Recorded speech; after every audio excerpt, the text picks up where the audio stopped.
Nama Isa Sega semakin dikenal usai digosipkan menjalin hubungan spesial dengan suami Lesti Kejora, Rizky Bilar. Perseteruannya dengan sejumlah artis mulai dari Nikita Mirzani, Bunda Korla, hingga Lucinta Luna ikut semakin mengangkat namanya.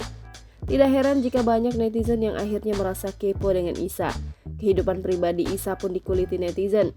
Seperti baru-baru ini, penampilan Isa saat hendak menjalankan ibadah umroh menjadi perhatian netizen. Diduga transgender, Isa tampil mengenakan hijab dan gamis ala wanita.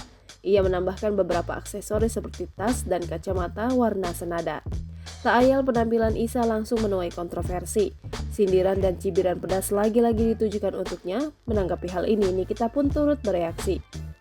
Lewat akun Instagram story miliknya pada Kamis 20 April, Niki mengaku bingung. Ia pun sempat menautkan sebuah berita tentang transgender asal Malaysia yang ditangkap saat umroh pakai mukena. Meski menuai banyak cibiran, Isa agaknya cuek dengan netizen. Ia malah asyik berfoto di tanah suci. Namun sejumlah netizen mengaku menemukan kejanggalan. Menurut mereka, Isa tidak melakukan ibadah umroh, melainkan hanya berfoto di sekitaran lokasi ibadah saja.